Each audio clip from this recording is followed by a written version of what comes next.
And so here we find ourselves still pushing, still fighting, still demanding, still trying to hold folks accountable. And we should not be wasting money on lawsuits and things along those lines, because we got people who are putting up barriers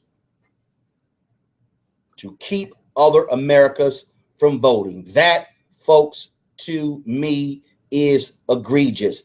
That is shameful. That is wrong.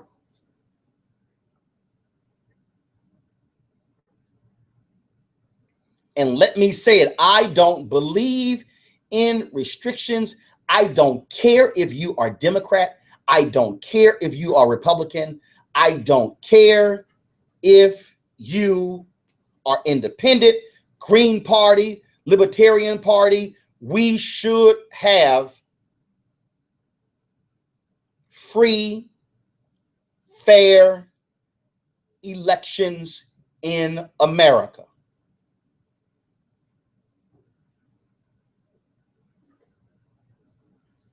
But what we have are folks who don't want that. What they want to do is limit the participation of people who won't vote for them. A Republican consultant in North Carolina said point blank, if Black people were voting for the Republican Party would not have passed that onerous voter suppression bill. He said it's not race. He says, who they voting for? He said point blank.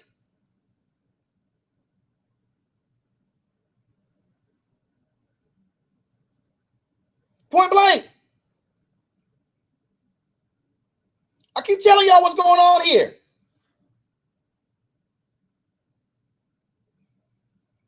You see the game being played.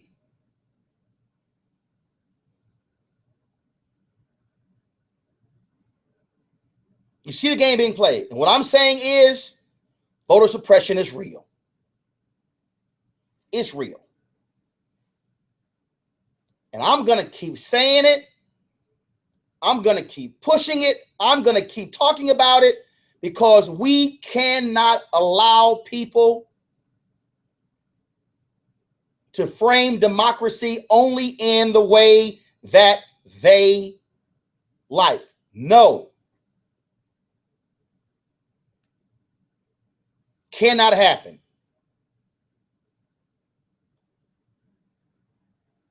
Cannot happen.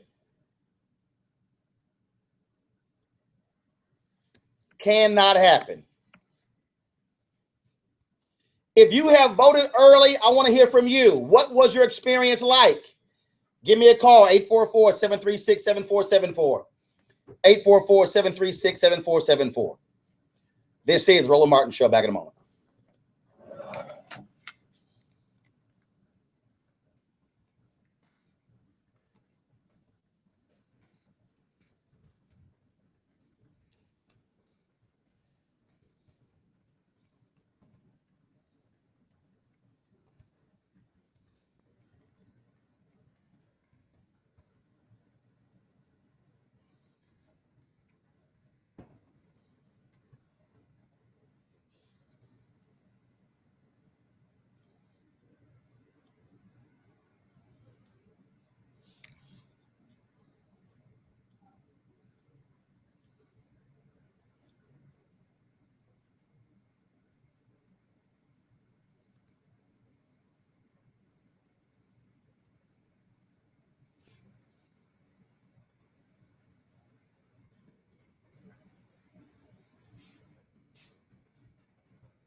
Mm-hmm.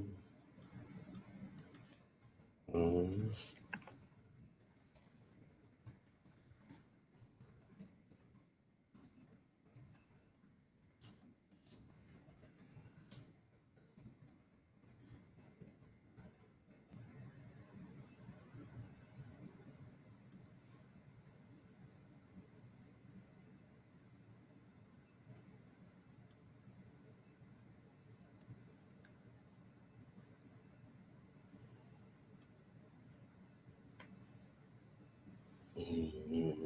Mm-hmm. Baby. Mm-hmm.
Welcome back to the Roland Martin Show. Voter suppression is real. Folks are out there voting as we speak. Early voting is taking place, and it's amazing when you start. So you just look at how they are desperately trying to keep folks from voting. It's real. Let's go to the phone lines. Tony calling from Detroit. Tony, you're on the Roland Martin Show. How you doing? I'm doing good. Thanks for taking my call. Groovy. I was listening to what you were saying, and I agree with you that voter suppression is real. Also, the term rigging. I've been watching the elections and this whole process from the beginning, and I feel like Trump is trying to rig the election psychologically, because by putting that thought out there, he's causing a framework of people to say that their vote doesn't matter just by saying that it's rigged. So he's trying to get a certain demographic of people to not even show up at the polls. We understand that. But now, I heard when you said something about Black Lives Matter, Black Votes Matter. The reason the whole statement of Black Lives came about is because the community of Black people felt as though the actions of the government and the people who were in police uniforms were showing that Black lives doesn't matter. So it was a cry of frustration. The whole Black vote matter has not even got to that boiling point. So now we have to psychologically get into the minds of Black people as a whole to let them know that their vote does matter. Now, how to do that, I think it starts by the ones that know that their votes matter, going out and showing by example, and just going out and bringing somebody with them. I remember the Obama elections when people were lined up for blocks and blocks. People who I hadn't seen vote in my whole life, or even seeing people voting, from the people, the winos and everybody was coming out to vote. So what got those people together to come out to vote the way that they do it? There was some type of psychological mindset that there was worth something. And I think we've lost that, and I don't know how to get it back. Well, you got to keep in mind that there are some people out there who vote on emotion. There's some people who say, oh my God, I love the candidate. There's some who say it's all about the issues. And so I think you got to factor in exactly what motivates you. For me, it's not, I don't vote. Oprah said this the other day. Oprah said about Hillary Clinton. See, you ain't got to like Hillary Clinton, vote for her. And that's the deal, but it has to become a habit forming. Your thoughts? I agree. I definitely agree, man. I appreciate people like you that are who I consider the leaders in the Black community to have a voice. For the people that don't have a voice, they're out there leading the charge to continue to let Black people know that they are worth something, that their vote matters. So I'm going out. I don't know if the early voting is available in Michigan yet, but I know I'm going to vote. So. Well, that's always important. It's always important for us to maximize our power. And that's what's critical. I mean, bottom line is maximize your power. That's what is important. So I think we need to recognize that. And so, all right, sir. I appreciate it, man. Thanks a lot. You're welcome. Bye-bye. Thank you, Anthony. And actually, I'm sorry, Lily in New York. Lily, you're on Roland Martin Show. How you doing? Good morning, Roland. This 76-year-old lady is very frustrated and tired. Wow. We talk about the political process. Hold on. How old you say you are? You know what? How old you say you are? I'm 76, and you might know me because I had radio sellers back in 58, and you probably were dancing off of my song. But let's. What song was that? Hold on. What song? First of all, you don't sound 76. What song was that? The song was Lucky Ladybug, Billy and Billy. Lucky Ladybug. And la-di-da, let's go cha-cha-cha. But let's get back to politics. You know, I find it very interesting. We all talk about Dr. King's dream, but you know, we're still dreaming. Dr. King didn't intend for us to keep dreaming. He wanted us to make his dream a reality. If people would participate in local elections, we all get riled up and get involved in the presidential election. But what about the local elections, our mayoral elections, our senatorial elections, and all of that? We are a people that are so disorganized, and it is for a specific point and reason. That's why we are where we are and never get to where we should be. Yes, if you hear frustration in my voice, yes, I'm tired, I'm frustrated because I see the same thing going over and over and over and over again. We have, you know what, I really believe when they killed Dr. King, when they killed Malcolm, I really believe it's a very loud and clear message. You don't go there, because if you go there, you're going to get where they are, dead. And this is what we have got to understand in this country. We as a people are the majority in this country. The white man is fearful because he knows he is the minority now. So therefore, he has to divide and conquer us. And that's what he's been doing. And I'm tired. I'm frustrated. I'm fed up. My grandson was killed by the police in 2006. In 2007, I ran for mayor in the city of Newburgh. I won the primary, but they stole that election because they knew what was going to happen if I got there. But Martin, I want to tell you, you're a strong, I'm sorry, Roland, you're a strong Black man. Keep on doing what you're doing. Keep on saying what you're saying, son. I love you. God bless you. I appreciate it. Thanks a bunch. And I'm going to find that song. Lucky Ladybug. I appreciate it. Thanks a lot. Okay. All right. Thanks a lot, folks. 844-736-7474. See, I never know who listens to the show. See, this is why I like doing this. This is why I like being able to stream the show on Periscope, on Facebook, on YouTube, because you never know who's listening. You never know who's listening. So I appreciate that. Let's go back to the phone lines. And Anthony is from Mississippi. Anthony, how you doing, bro? I'm doing pretty good. How are you? Great. What's your comment? Pretty much just wanted to comment on Trump and the next couple of days that we got into voting day. And I feel like, the polls are showing that Hillary Clinton has a pretty significant lead. but you just never know down to the last minute. But with that being said, I feel as though if she does not win, I'm not going to be voting for her regardless. So it wouldn't be to any help of mine. But if she does not win, I feel like it will be completely upon the DNC and the Democratic Party for electing, for propagating her throughout the primary and having a valid, balanced, unbiased Democratic primary election.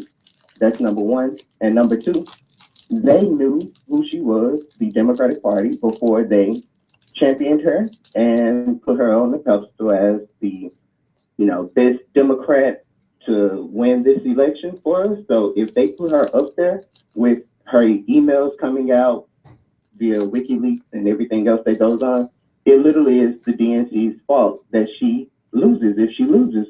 And it's her own fault because she has a private and public policy.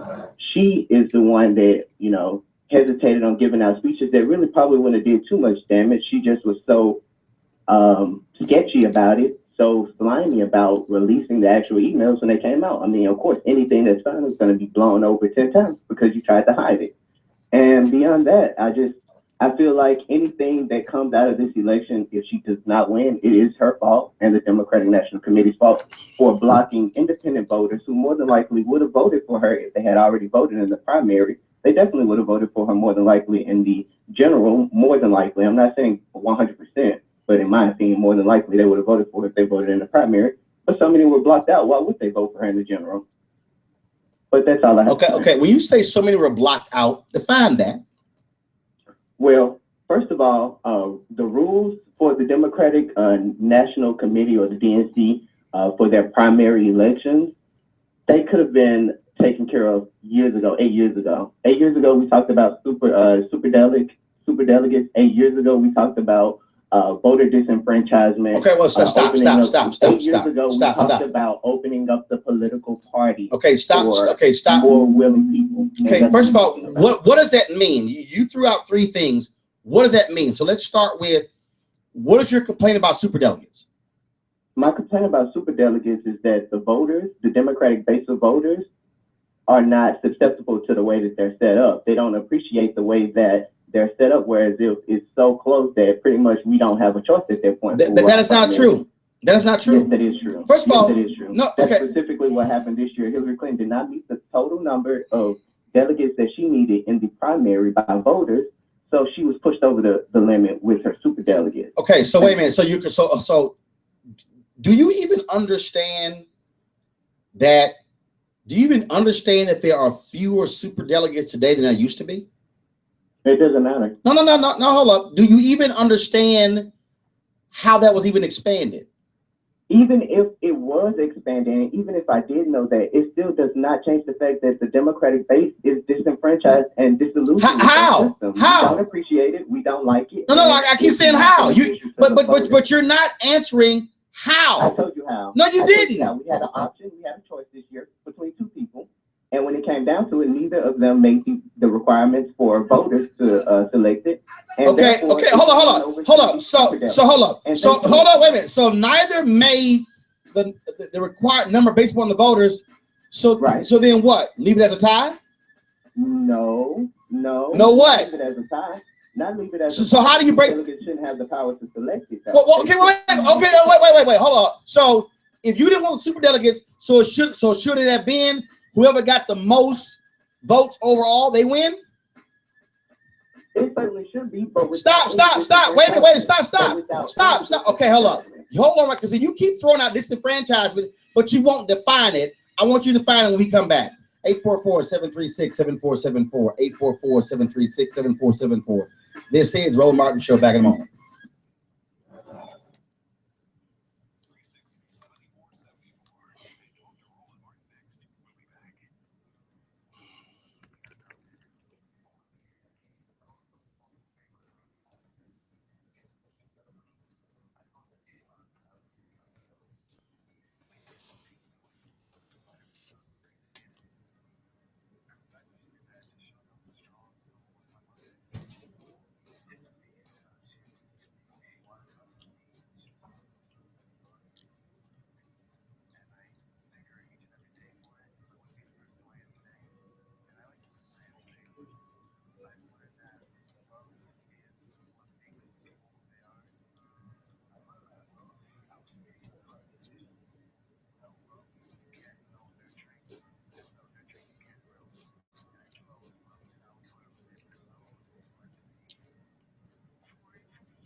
Yes, I am.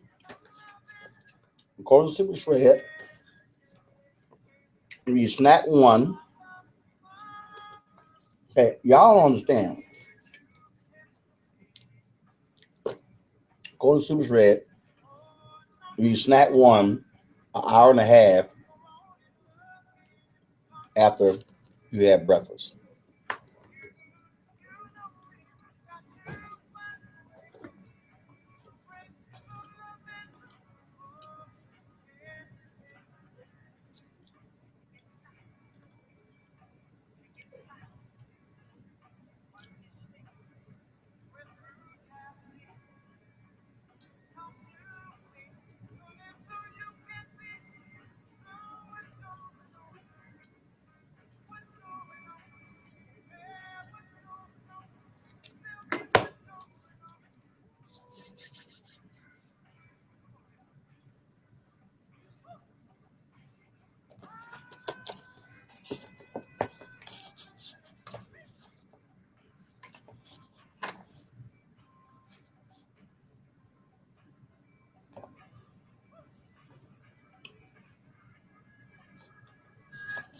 After this snack, hour and a half later is another snack.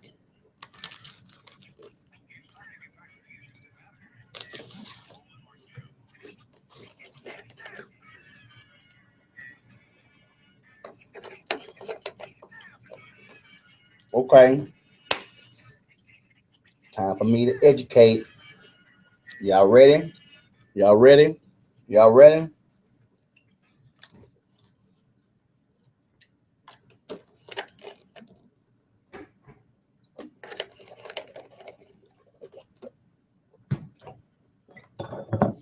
My snack, 190 calories. Chill out.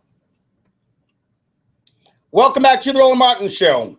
We're talking the presidential election. We're talking about early voting as well. So Anthony from Mississippi is talking about the election. Okay, Anthony, so let's go back. So I need you. You talked about disenfranchised.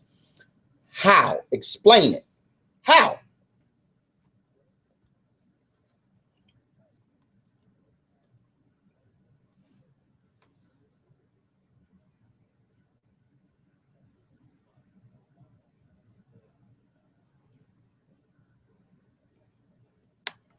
What?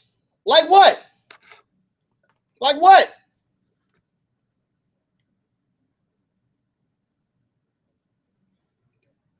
Okay, hold on. Stop right there. What? Hold on. No. Where were polling locations closed early?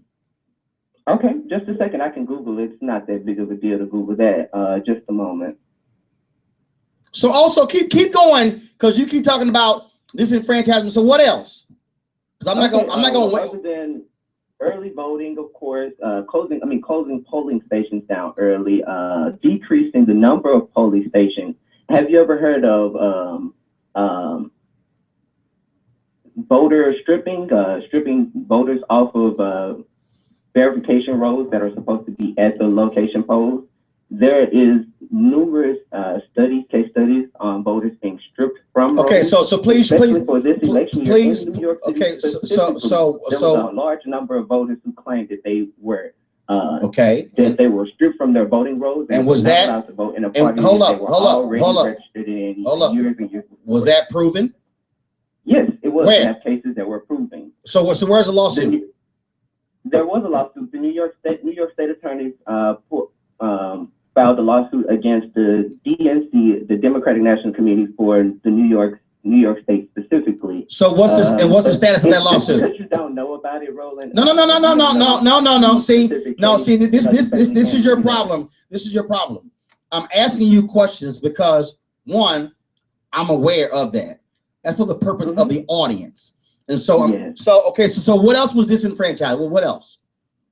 I mean, well, there's again a number of things that you can do to disenfranchise voters. Also, having hosting elections, period, where the hoster of the election is biased towards a party, a candidate in the hoster hosts the Democratic primary. And for them to be biased or have any preconceived notions of who's going to win or who they want to Let win, me ask you a question. That's a form of election fraud. Let me ask you a question. When did Bernie Sanders become a Democrat?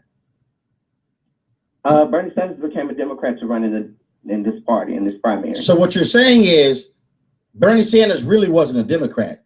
Bernie Sanders. No, that's not what I'm saying. No. I asked you a question. When was Bernie Sanders a Democrat? He ran as a Democrat. He was an independent prior. So Bernie Sanders actually. So what you're saying is Bernie Sanders actually wasn't a Democrat. He simply. What I'm saying is Bernie Sanders caucused with the Democrats almost his entire political career, as well as ran in the Democratic Party for president. But that's my whole point. But my Party. point, actually, Bernie wasn't a part of the Democratic Party. Caucusing with the Democrats doesn't make you a Democrat. That means that you are simply caucusing with the Democrats. Meaning he could have at any moment chose to go caucus with the Republicans, correct? He could have had. Okay, all right. So when you talk about disenfranchisement, I've heard other people complain about. I think earlier you talked about closed primaries. No, early closed primaries. Primary voting days closing early, polling locations. So when I asked you about way too few. So when I asked you about who gathered the most votes, so do you believe the caucuses are unfair? Caucuses? Do I believe the caucuses are unfair? What do you mean by that specifically? Well, I'll give an example because you were the one who talked about who got X number of votes, things along those lines, right? Okay, so here's the deal. Bernie Sanders won the Washington State caucus, correct? Yeah.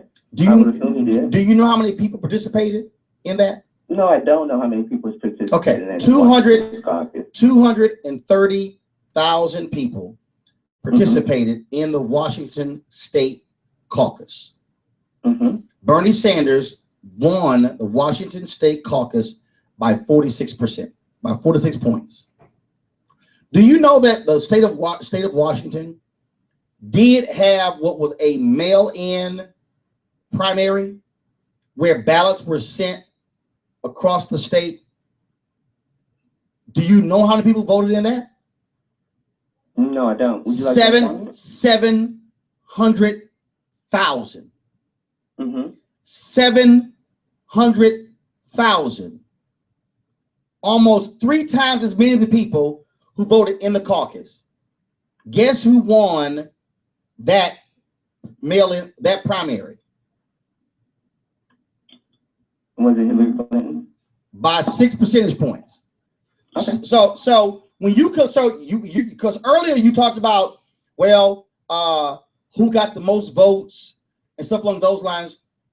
Here's the deal where the caucus, many people call caucuses unfair. Many people call caucus unfair because people who go to caucuses got to stay there for hours. It's not, they can change. They can, like in Iowa, they can switch sides. They can start off with one candidate, and then after one round, go to the next candidate. So how is that fair or democratic?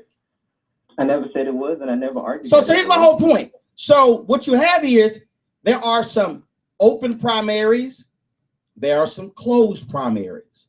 I heard Sanders supporters complaining about the open primary, the closed primary contest.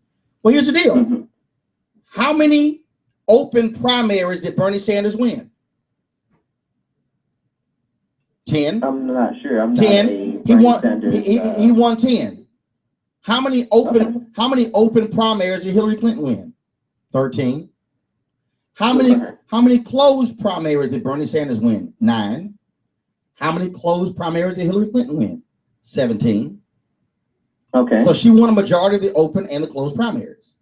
Again, you are negating from the fact that there is overwhelming proof that the DNC engaged in electoral fraud, all the way down to Donna Brazile presenting a question from a debate. But here's the deal. All the way down to Donna Brazile producing a question for a debate that is supposed to be unbiased. Here is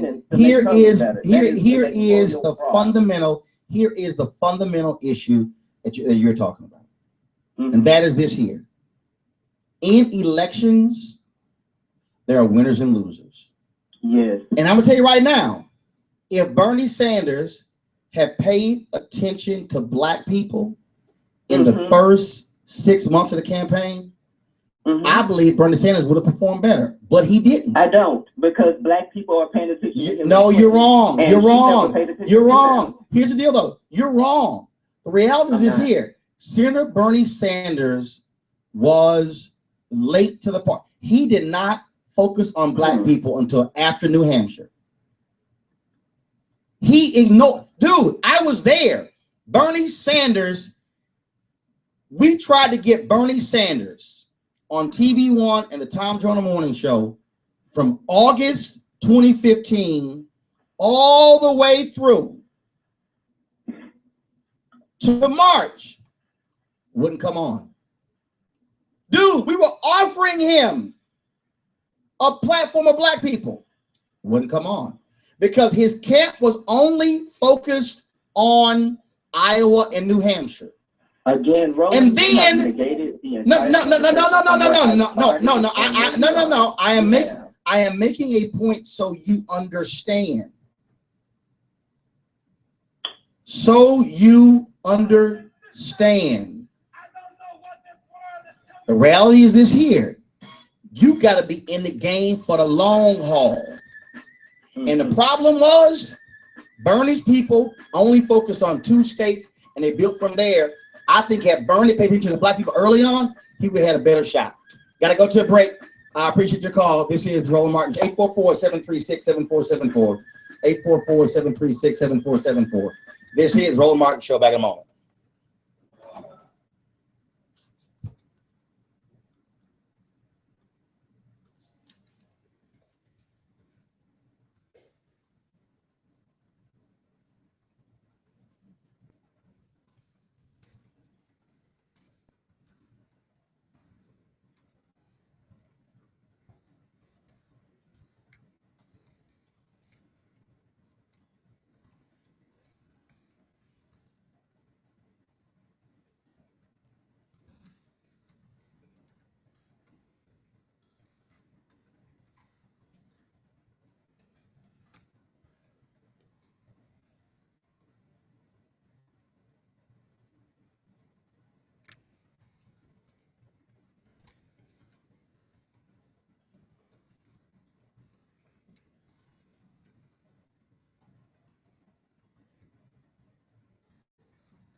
He's on it. Whatever it is, he's got the scoop, the fact, the find. And when it clicks, he's right on time and it's rolling. Best believe he's going. Rhythm from sports to news to politics. With entertainment just for kicks, he's rolling. It's so go, y'all. It's rolling Montana, yeah. Rolling with Roland now. He's funk, he's fresh, he's real, the best, you know he's rolling Montana.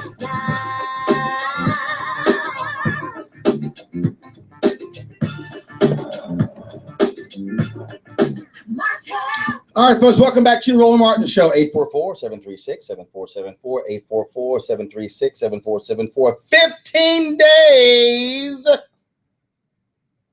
before the election results are determined.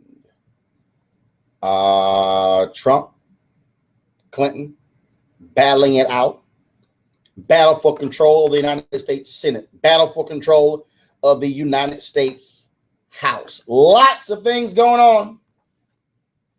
Getting your thoughts on this campaign. Later this week, Michelle Obama will be campaigning with Hillary Clinton in North Carolina. North Carolina has become a huge battleground state.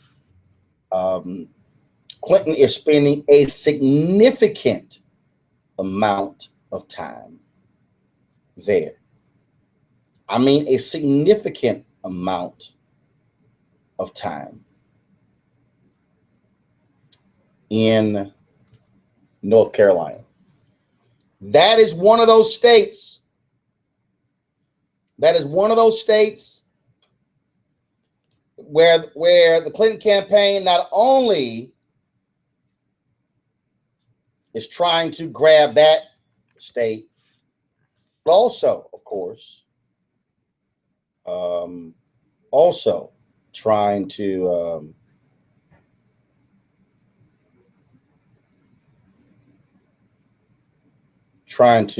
grab Pennsylvania. Georgia is one of those states also where we are seeing movement. I mean, the bottom line is you are seeing the kind of movement where things go back and forth, back and forth, back and forth. And that's what you see right now. Over the weekend, they had the Al Smith dinner in New York, and people said it got really, really weird. Donald Trump got booed for some of his jokes.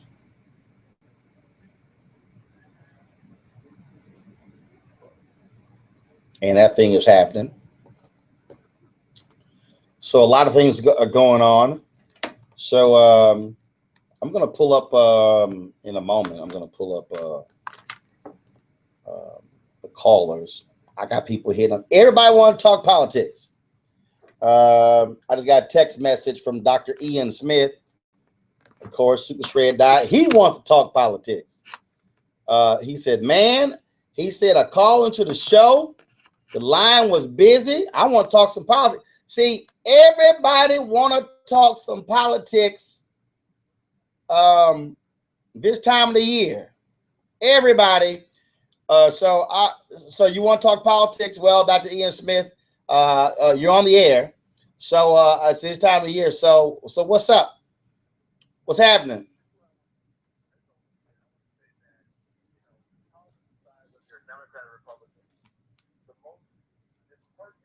This whole political season is that so many supporters of Trump will ignore all of the disgusting insults that he made against almost everyone who is not white and privileged. I mean, he's just unbelievable. And the fact that so many of the supporters have ignored it and let it go and still support him, and the number of people that are doing it is just, it's alarming to me. Well, it's not alarming to me because you've had Republicans for 8 years trashing President Obama, hating Hillary Clinton. And so there are people, it doesn't matter. They don't like Obama. They don't like Clinton. They don't care. Their deal is we want anybody but them. They don't care. When Trump said I could kill somebody on Fifth Avenue, my supporters wouldn't care. He was not lying. But the sad thing is that, yes, I agree with that. I understand that people have their core, but the fact that there's so many people, I mean, so many, I could see if he was having 10% or 15%, but the fact that she's only up 12 points in polls, and maybe it's the problem with who they're polling, the demographic, but why is she not up 30%? I mean, how could anyone say they would pull the trigger on a guy or vote for a guy who has said so many demeaning things to so many people? I just don't get it. Gotcha. But again, I'm not surprised. I'm not, bro. I'm not surprised at all. Here's the other part of it. How can people who really ran around the wagons against Bill Cosby and say that all of those accusers, you know, at some point they said it's reached a critical mass. How could all these people be conspiratorial and regardless of the age of the accusations or allegations that these things are credible? But the same thing happens to Trump and all those people who were, you know, waving their finger and ranting about Bill Cosby now say these women are being, it's a conspiracy that the Clintons put them up to it. Are people serious? Yes, they are.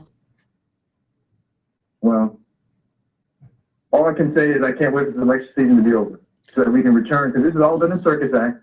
Everyone who lives in New York, like I lived in New York for a long time, who's known Trump for a long time, knew from the beginning that this was a joke. All of a sudden it became somewhat serious. He wins the nomination. Everyone knows this is a joke. And I've talked to billionaires, by the way, who are in his circles, who have talked about how they they just can't believe that so many people are taking this guy seriously when he is in debt, when he is not a very successful businessman, and when he's a fraud. And I just can't wait for this whole circus to be over. Well, I'm with you on that one because it is indeed a circus. I joked, I said, if this thing went on 3 more months, I'd rather have the Zika virus.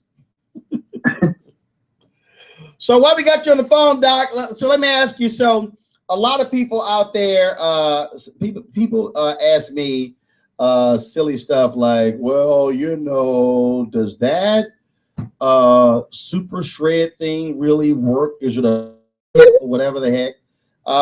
So just, and I've already got some people on Periscope asking, so just tell them exactly what super shred is. Okay, real fast. Super Shred is the advanced or the high energy program of the original Shred diet. It's a 4-week program, but it's an eating program, meaning you don't starve yourself. It's all about the timing of your meals. It's about your exercise, and it's about your focus. And so this is a program that is a realistic program. You're not going to just be eating rabbit food, carrots and celery and stuff like that. You're going to be eating real food, but Super Shred teaches you how to eat them in the proper portions so that you can enjoy a pizza, you can enjoy a burger every once in a while, but enjoy them and still lose weight. So it's a realistic program. People lose typically on average 20 pounds in 4 weeks, depending on how well they stick to it. But it's also about learning how to change your eating behavior. So when you're done with Super Shred, I expect you to be able to make smarter choices in restaurants and grocery stores so that not that you're eating perfectly, because remember, I never preach perfection, but that you are eating in a way that is sustainable for the rest of your life. All right, sounds good, Doc. Appreciate it, man. You look good, man. Are you trying to make it happen? We're gonna keep taking it down. All right, let's do something after Thanksgiving. We'll do a big challenge, everybody. All right, sounds good. Appreciate it. All right, love you, man. Thanks a bunch. All right, folks, that was Dr. Ian Smith wanting to get his thoughts in on this crazy election. So that was good chatting with him. Literally, he sent me a text. He's like, man, your phone line's busy. I'm trying to get in. I'm like, all right, I'll give you a call. Shelly in New Jersey. Shelly, how you doing? Hi, Roland. I'm doing pretty good, thanks. Great. What's up? Well, I have 2 things that I actually want to talk about, but I'll be quick. One, the first thing is this expectation that so many people have that they're going to agree with Hillary Clinton on every topic is so unrealistic. And I feel like it's kind of, you know, against your own interest, because if you think about it, if you're in a room with friends and you're trying to order a pizza, you can't even, 5 friends of you can't even agree on what toppings to put on a pizza. How do you expect that you're going to have a political figure that's going to agree with every single idea that you have in your mind? The best thing that you can hope for is someone that agrees with your general aspiration for your family and, you know, the country. Hillary Clinton is that person. She might not, I'm a Democrat, registered Democrat. I already voted because early voting is open. But, you know, I'm aware that there are things that I definitely do not agree with Hillary on, but I believe in her general vision for the country and in her general, I guess you would say, humanity, where she wants to see people who aren't necessarily exactly like her do well. Whereas Trump represents a group of people who primarily those people feel threatened by people who aren't just like them. I'm not saying that 100% of his base is like that, but so many of them, they're threatened by African Americans, they're threatened by Mexicans. They feel like if anybody else can live, it's going to suffocate them. All righty. I appreciate it. Gotta go to a break, Shelley. I appreciate it. Thanks a lot. 844-736-7474. This is Roland Martin Show. Back in a moment. Hey, man, I keep trying to tell y'all on Periscope, okay? Periscope, Facebook, YouTube. I don't play all that cussing, y'all. Y'all need, look, you can cuss offline. I cuss folks out. But y'all understand, there are people who are watching us who are not trying to hear all that. So I need y'all to be respectful. Do y'all hear me? Be respectful. Be respectful. Time to live your life on your Cuss terms. on your own timeline. Clarity and mindfulness that is needed to succeed. Fulfill the art and joy of balanced living by Dr. Jackie Hood Martin. So wake up, be in control. Take this opportunity to discover how you can live your life on your terms. Yes, you and only you can turn the corner in what's happening in your life and make the change for the better. Fulfill the art and joy of balanced living with Dr. Jackie Hood Martin. Available today at www.jackiehood.com. We have a poem here. It's called Whitey on the Moon. Folks, oh my goodness. To the nation as we campaign on her behalf. So most definitely the louder rhetoric that you hear coming from the Trump campaign oftentimes overshadows the real platform that she has, that we are bringing to the nation. People only need to listen. Lastly, we know that Donald Trump has been in contact with Pat Smith, the mother who lost her son in Benghazi. He's invited her to speak to the DNC. Has the Trump campaign ever reached out to you and the other mothers to learn more about your movement? Anything? No, never. And I do understand that even at the DNC, we got a chance to see that when we were speaking, others were speaking on the platform at the DNC, that they did not play anything at all. They just showed us in a caption, but they didn't play anything that we said. So no one has ever reached out to us, and we never expected that they would. Lucia Macbeth, thank you so much. Thank you very much. Joining me now, Washington Post national political correspondent Philip Rucker, MSNBC political analyst and Mother Jones, Washington Bureau Chief David Corn. Full disclosure, 2 of the people I'm obsessed with on Twitter. I think you're tweets. It's true. You know, they have the list of people to follow in this campaign. You're looking at 2 that I vote for, you must follow. Philip, you tweeted out a couple of articles today on Georgia and Nevada, specifically Georgia, the black population giving Hillary Clinton a chance in Georgia. You just heard from a mother who lost her child to police in a shooting, not a police shooting, in a shooting, gun violence. And she's like, this is what we've been wanting to talk about, and Hillary Clinton is. Donald Trump has never wanted to meet with us or offered to meet with us.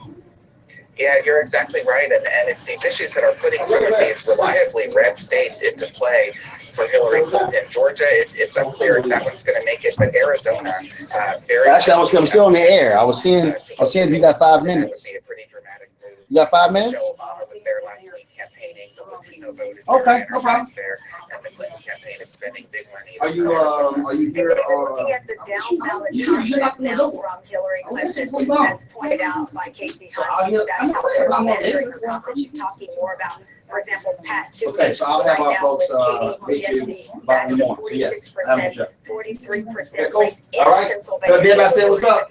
All right, Let's see you. Pat Toomey heard Donald Trump insult a grieving Gold Star family who lost their son in Iraq.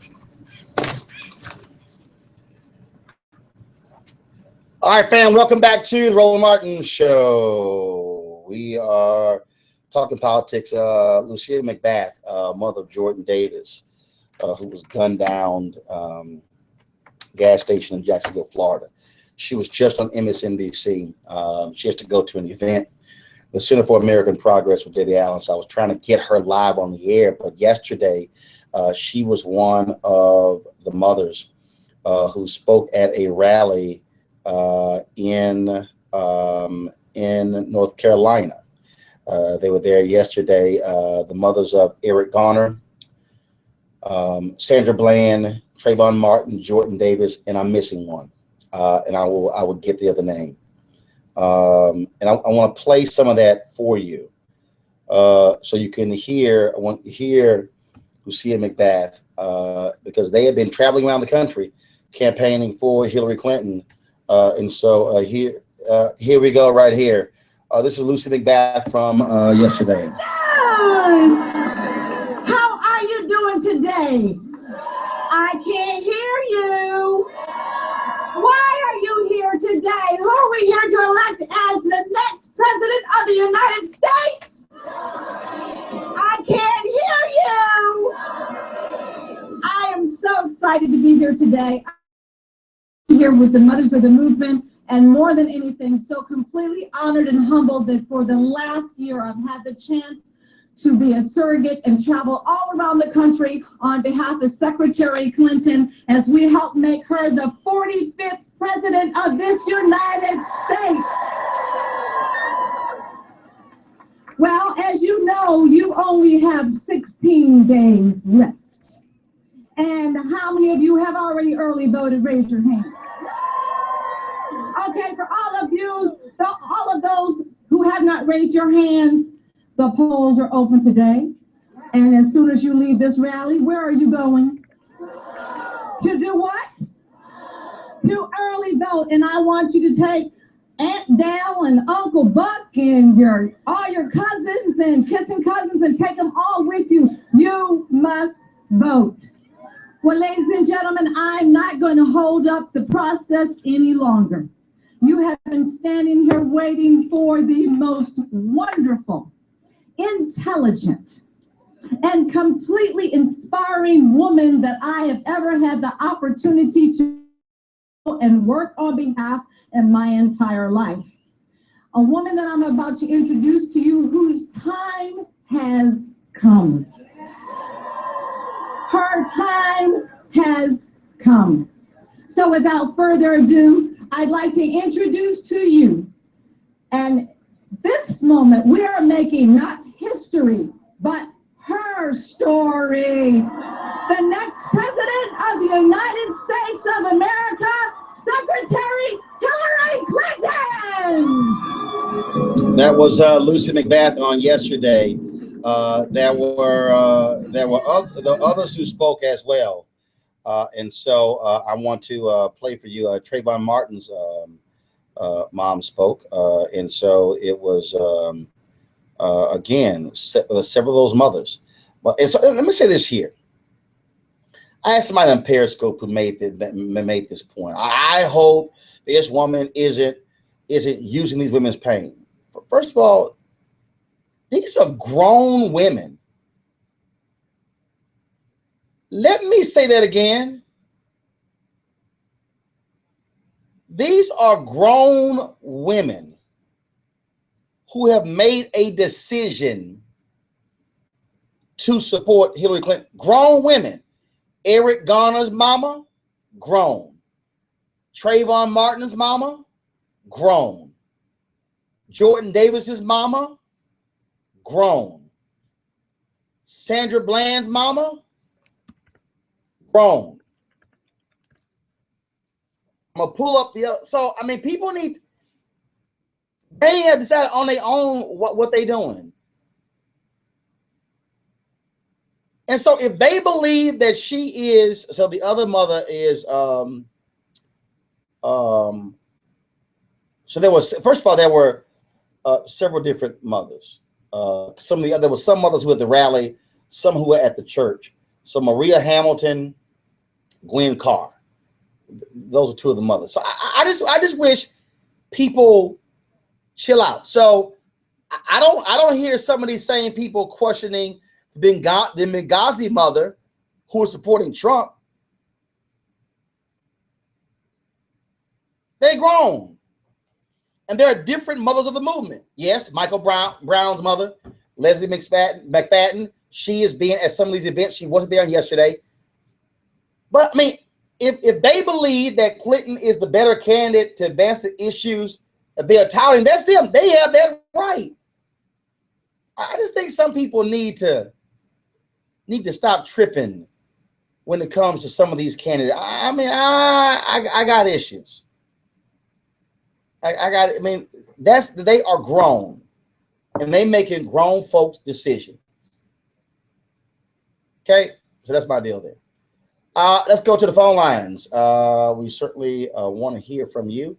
Let's go to the state of Indiana, Portis in Indiana. Portis, you are in one of those states, although Trump is leading big time there. You have a very tight Senate race there, Portis, in your state. Portis. Portis.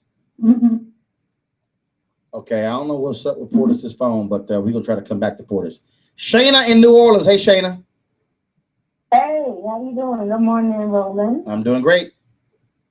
Oh, I wanted to agree with you when you were speaking about the mothers of the victims. These are grown, Black, intelligent women. I'm quite sure, based on what you've seen of them, they are smart enough to know that they believe in Hillary on their own. They're not being persuaded. They're not being paid. This isn't anything they're doing just because somebody coerced them to do it or is taking advantage of their pain. Another thing is, Dr. Ian took the words out of my mouth. I can't believe how you can live in this country and Donald Trump can talk about your culture or your religion or you being a female, and you can still vote for this clown. It just makes absolutely no sense to me. I think they have a lot of ignorant people that clearly I wasn't aware of, because it makes no sense that you should not be offended by this. I mean, I constantly debate with people on Facebook about this because they're trying to justify. You're here, you're an immigrant, and you justifying this, but he just said he won't send all y'all back. So what are you justifying? You vote for him and see how quick he send you right back across that border.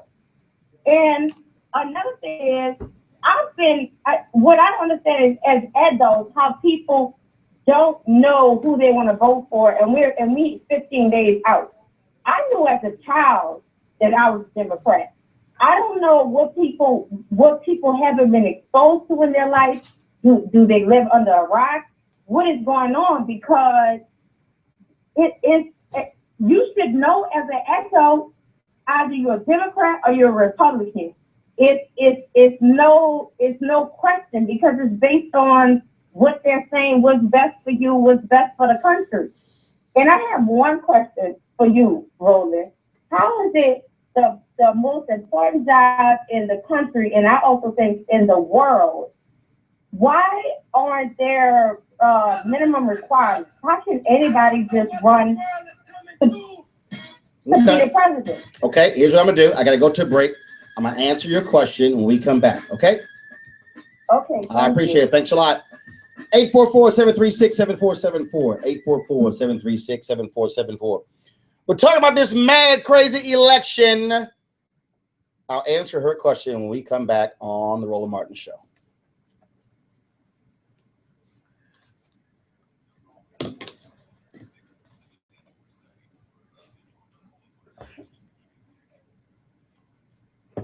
Oh.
All right, folks, welcome back to the Roland Martin Show. So before we went to the break, Shayna called and she said, why don't we have minimum requirements to run for president?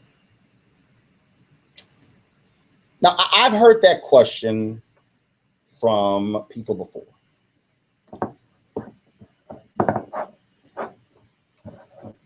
And I'll be honest with y'all, I disagree. First of all, the founders have already established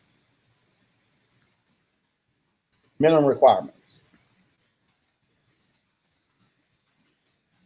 First, you got to remember that this nation was really about the rich landowners.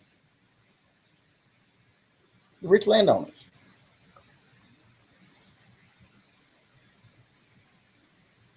And so it is set up for anybody to run as long as they meet these minimum requirements. Article 2, Section 1. No person except a natural born citizen or a citizen of the United States at the time of the adoption of this Constitution shall be eligible to the office of president. Neither shall any person be eligible to that office who shall not have attained the age of 35 years and been 14 years a resident within the United States. Now, 1951, Amendment 22, Section 1 was added to the Constitution. No person shall be elected to the office of the president more than twice, and no person who has held the office of president or acted as president for more than 2 years of a term to which some other person was elected president shall be elected to the office of the president more than once. So, for instance,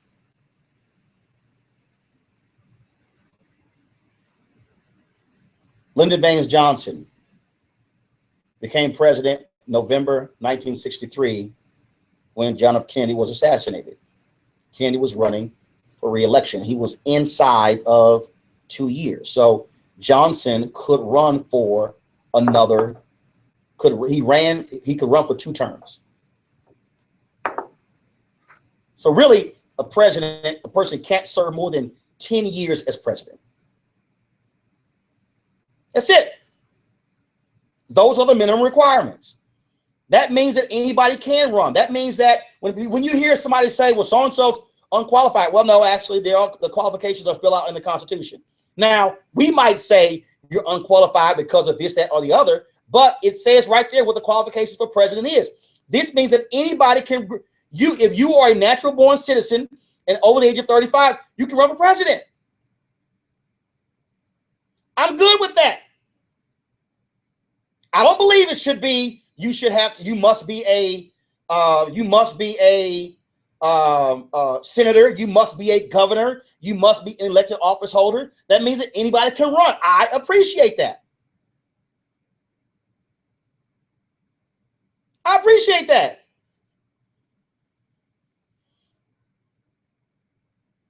But see, there's some things in our Constitution that people don't realize. Do you realize that to be Speaker of the House,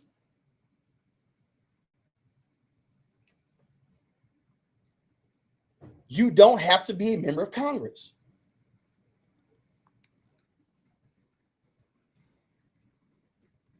Some of y'all probably just said, what did he just say?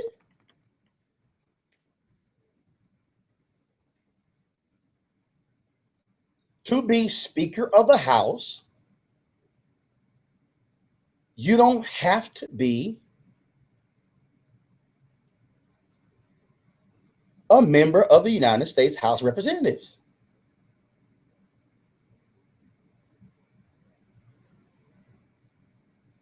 Seriously.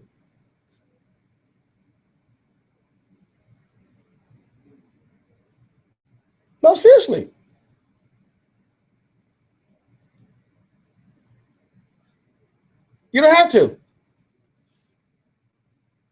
That's why when they vote for Speaker of the House, you saw some votes for Colin Powell. People like, what?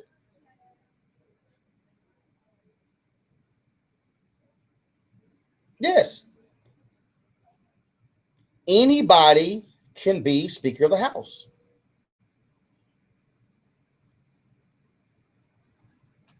Yep.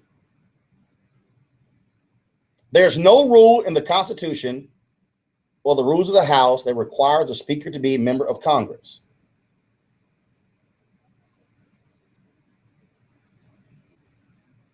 Yeah, seriously.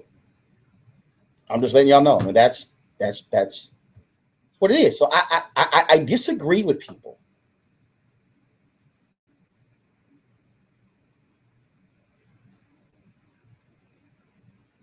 I disagree with people who believes, they say, well, there should be some kind of qualification. What?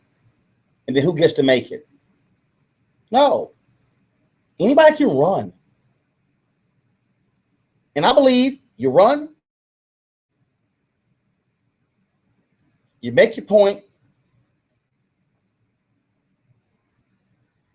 and then you try to get folks to vote for you. I mean, that's just it. Simple as that. 844-736-7474. Bradley in Mississippi. Bradley, you're on Roland Martin Show. How you doing? Hey, how's it going, Roland? Great. Calling in, man. Are there term limits on the congressional term limits? Those are based upon various states. Some states have term limits, some don't. Okay, and do you agree that there should be term limits on the congressman? Huh? Do you agree that there should be term limits within every state? No. Or not? No, I don't. No. No, I don't. And the reason being, the reason I don't is because what if you got somebody who's really, really good? Correct. And that's why. And I get people who say, here's the deal. We all have an opportunity to throw an incumbent out of office. I don't. I understand people who believe in term limits. I don't. Yes. Yeah, I agree with you on that. What if you got somebody that's really good, but looking at history, you know that things kind of change over time. And along with time, you get some guys serving 40 years in Congress and all this in certain states. And, they're kind of, I guess, stuck in the conservative mind frame and not willing to accept change sometimes. And with that being said, without there being term limits on it, I guess the only way to get them out is to vote them out, right? That's the whole point. You vote them out. You hold them accountable. That's what you do. So, people can sit here and they say, oh, no, they should leave. Bottom line is, hey, vote them out. It's just my deal. Okay? So let's go back to the voter suppression deal. With all the voter suppression that you're talking about, was there any proof showing that there were voter suppressions in any state? Yes, dude. A federal appeal. I know my wife. Hold on. I'm sorry. Hold on. Do you mean was there proof of voter suppression or was there proof of voter fraud? I guess fraud. I guess I would say. Well, there are cases of voter fraud, but they're very rare. Yeah, because I know my wife. She went to vote, man, and I voted for Bernie myself, but now I'm leaning over to Hillary, so I'm voting for her this go around, and I couldn't dare see Trump in office. But with that being said, she was kicked off of the roll, even though she voted in the last election. They tried to say she hadn't voted in 2 elections. Mm-hmm. But she actually voted in the last election. Okay. And I couldn't understand how that was possible. And I kind of argued with the lady at the voting poll place. But they basically told her there wasn't nothing she could do but had to re-register. Okay. All righty. And so there is cases of voter suppression. I was just going to see what your take was on it, and how do we fix that? We fix it by continually fighting people while we change the laws, and we elect people to Congress, or we elect people to office who agree with us. That's how you change it. Great. Okay. Well, I appreciate it, Mr. Roland. All right. I appreciate it. Thanks a lot.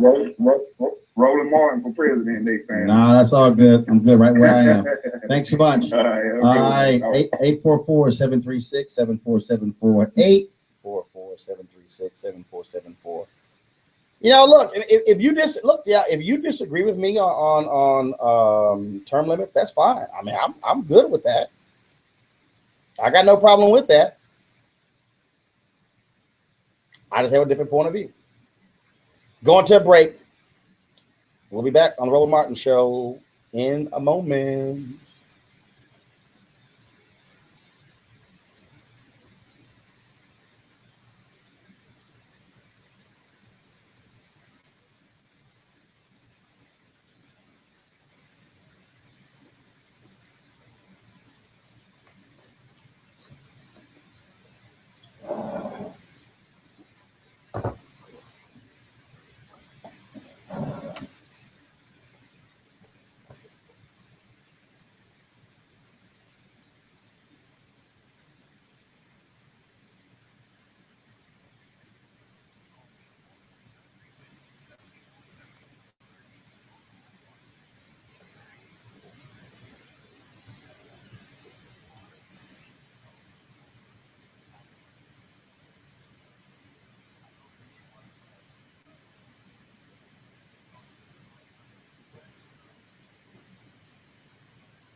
Welcome back to the Roland Martin Show, 844-736-7474, 844-736-7474.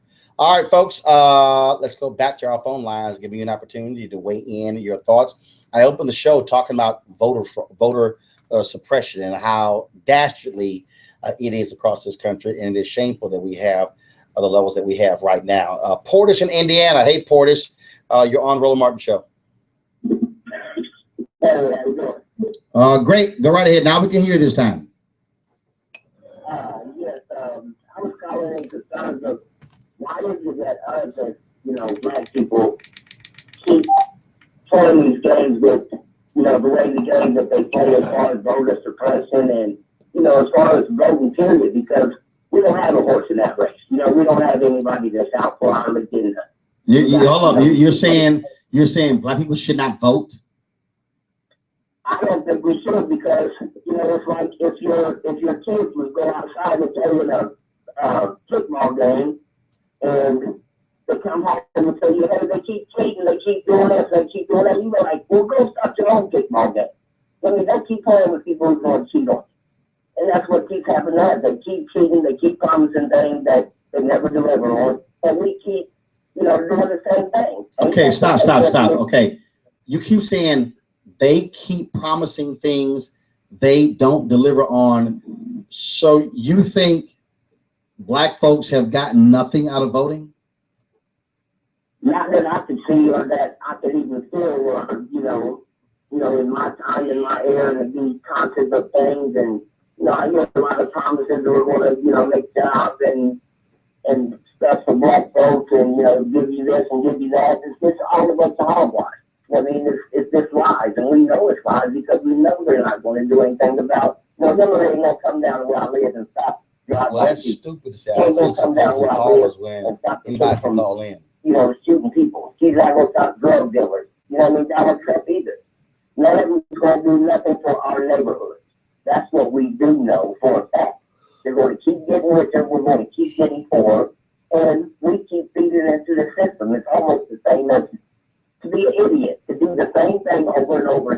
Well, actually, I disagree. Well, I disagree with you. I disagree with you. No, but I disagree with you to say that that you get nothing out of voting, man. That's just nonsense. What have we got in all the years that they've been voting? I mean, how has black people's lives changed? Dude, seriously? We got a little right to vote. So what? We got a little freedom. It really ain't freedom because we're all out here slave labor. Not really free. It's promises that they never make do on. People call in every day. You complain about it, about how they're voting suppressed and how they're doing this to black lives. We got a fight going on with them. Black Lives Matter, that's a war. We're still voting for them. Yeah. If we're in a war with them, Black Lives Matter, we're voting for them. The same people who Hillary locked up, her bill locked up more people, black people than any other president, but we're going to vote for her anyway. I mean, how do we keep feeding into the same things that haven't done anything for us? Why do we keep feeding into that? But the reality is you're wrong. You're wrong to say nothing has happened. But okay, I got you. All right, Portis, thanks a lot. I appreciate it. Melissa in California. Melissa, you're on the Roland Martin Show. Good morning, Mr. Martin. How are you today? Great. Excellent. I'm calling because my sister works for the IRS, and she's a liaison to the state taxing agency.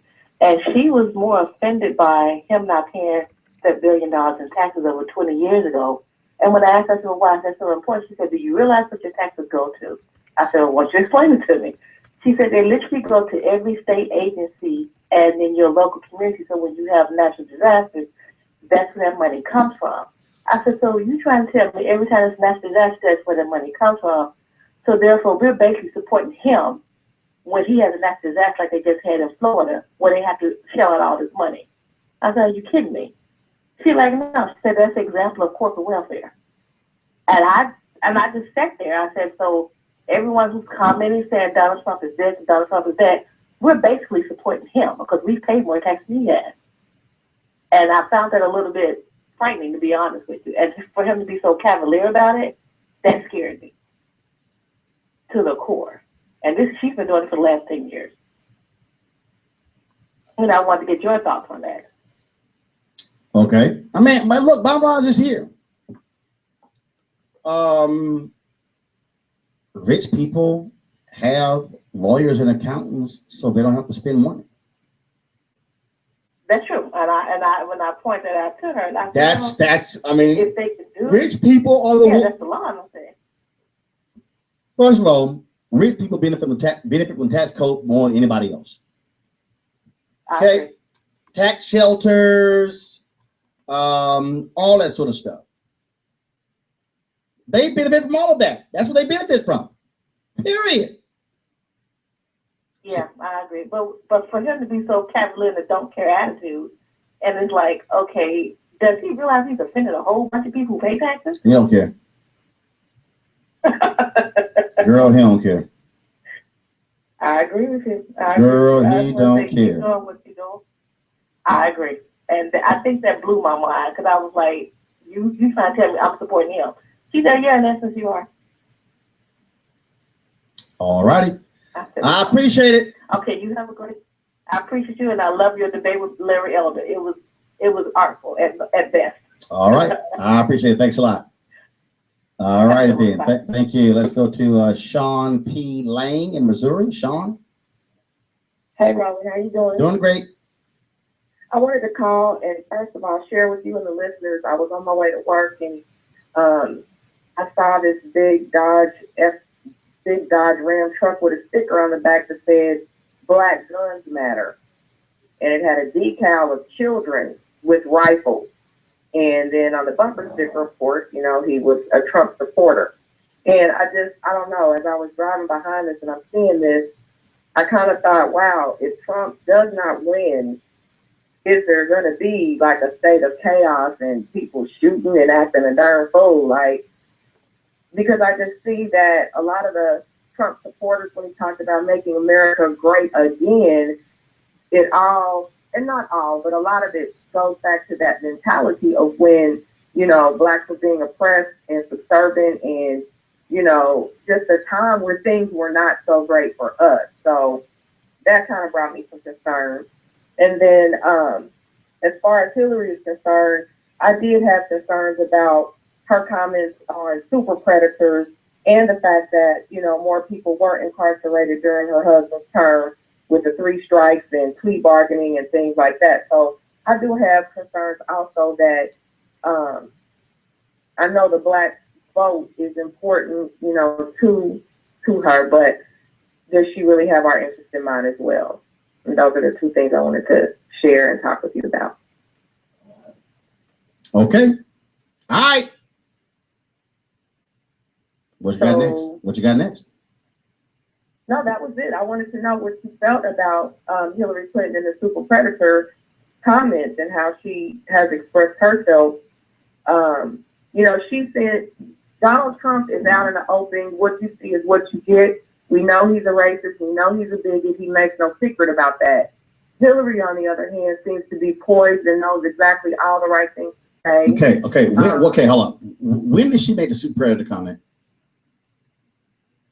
I know it's been quite some time ago. No, right. So this is 2016.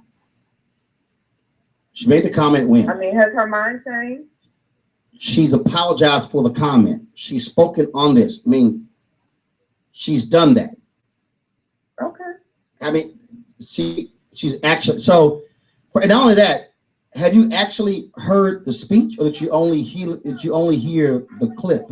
No, I saw a video. No, but you see the full video. I mean, you're talking about a comment from 22 years ago. I understand that, but it's a mentality. No, but it was 20. Okay, but I'm trying to understand though. It's 22 years ago. She's apologized for it. She's talked about what we need to do when it comes to criminal justice reform. Bill Clinton is. I'm trying to understand what more are you looking for. That's what I'm. Hold on, I gotta go to a break. I need you to explain it because I don't understand what you want. 844-736-7474. This is Roland Martin Show. Back in a moment.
All right, folks, welcome back to the Roland Martin Show. So, okay, I've heard this question come up, and okay, so people ask about super fair to comment. Here's your deal.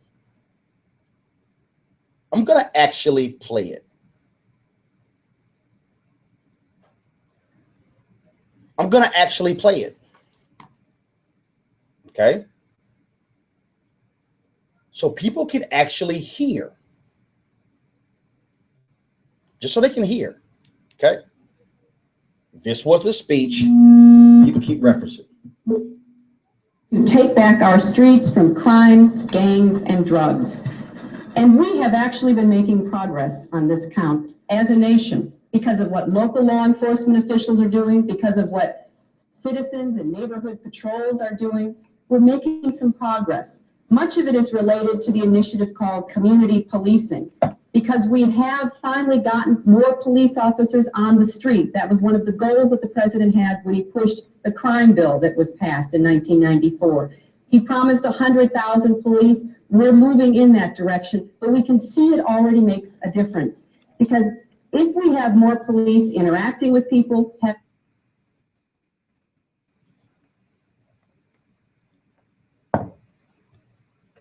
All right, folks, got some buffering issues here, and so we're going to try to get those fixed. And so just give me a second. In fact, I'm going to do this here. So I got another way to actually fix this problem, so we don't have to worry about the buffering. So just give me a second. I'm going to go ahead and do that. And so just I'm going to go to the phone calls. I want to play it all for you because here's my deal. People talk a lot about, I heard this, I heard that. And I often go, but did you actually hear it? Did you actually listen to it? And I believe in, it's like having, just so you actually have it. So we're not caught up in this deal where we're having a conversation about something that we don't have the information about. That's what I want us to understand.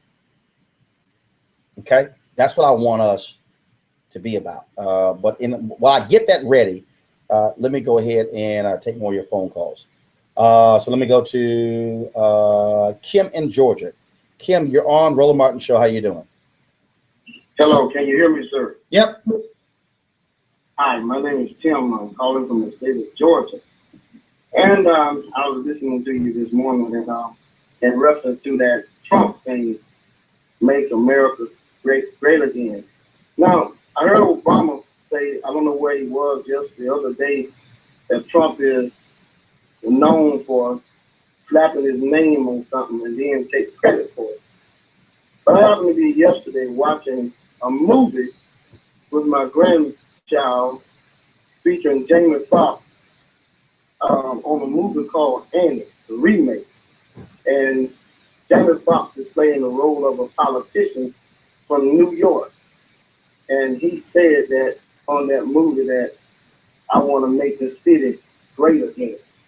And I'm just wondering, did Trump take that slogan from that movie and use it to for his campaign? When the reason I say that, if he done that, is his thing make America great? Is it really authentic, or is that just something that he got off of a movie and put it there? You can check it out yourself. The movie came out in 2014. Yeah, okay, but here's the deal, though. Okay, if he did, okay, I mean, I got you. Is it authentic, or is he just? I have no idea. But first of all, it doesn't matter where he got the slogan from. That's just his slogan. Mm-hmm. There's just so many people falling for that, and especially the evangelical, supposed to be with a lot of religious people. And is that some type of deception? Make America great again? Is this something he got off of? I don't know. I don't know, and I don't think it's that big of a deal. So Okay. Okay. All right. Okay, I was just wondering. Got me. I appreciate it. Thanks a lot. Let's go to Rita in Arkansas. Rita, you're on the Roland Martin Show. Hey, Roland, how you doing? Doing great. Listen, I want to make this clear to everyone. I live in Little Rock. I've been here for 54 years, and I'm going to tell you guys, Super Predator was correct. You hear me? It was correct. Because if Black Lives Matter, it mattered to the Clintons. Because we had people sniping children down, trying to go to school every day. You know, we going to people's kids' funerals where these people are killing these kids, taking their tennis shoes, stripping them of their clothes, beating them up, forcing them to join gangs. We did have community policing with mounted horses coming through the community, and they are, you know, trying to get to know the people in the community with policing bicycling and, you know, and just driving through the community, talking with the people, getting to know them. But I'm just going to tell you, this stuff was for real. I mean, it was every day. And if anybody seen, you know, the HBO special about gangs in Little Rock, hey, that stuff was for real. And they were talking to real gang members. And I can tell you more than half of them are dead today. So I just want to make it clear, Black Lives Matter started at Junior with the Clintons because they cared about they cared about our city of Little Rock. They cared about the people in the state and in the city of Little Rock. And Hillary has done a lot for our children. This stuff, what I'm telling you, is for real. I'm telling you what I witnessed, what I know. I couldn't take my kids out because of the killing that was going on. I'm telling you, I live in the middle of the neighborhood of this stuff. So I just wanted to let people know and understand, Roland, that this stuff is for real, and a lot of this stuff that people are saying about the Clintons is a lie. It is a lie. And I want to say this about when people talk about these emails and then they talk about Clinton, you know, when she was getting paid for these speeches and everything. Hey, if you want to know, you ask the people that was there. Let's have some common sense about ourselves. There was a lot of people there. So if it was that big of a deal, I'm sure reporters could have went to any of those people that sit in those, sit in and to her speaking to these people. But well, that's all I have to say. I just wanted to just bring that up and let people know and try to clear this record. All righty. I appreciate it. Thank you so very much. Thank you. All righty. Jay in Nevada. Jay, you're on the Roland Martin Show. What's your comment? Good morning, Roland. This Saturday, I voted. I was 27th in line, and I voted for Hillary Clinton. And in regards to the voter fraud, so I asked the question to the people there about being online and having the system being hacked. Well, the only part that was online was their computers to verify that somebody is able to vote. The standing voting booths themselves are independent, and they have cartridges that are removed every day. They're put into a vault, a fireproof vault, the gentleman said, because I called up directly to the number that he gave in regards to this situation, and they replaced the cartridges.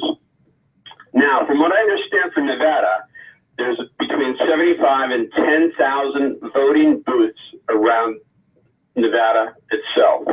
So that means on average, throughout the entire United States, there's between 550 to 1 million voting booth areas.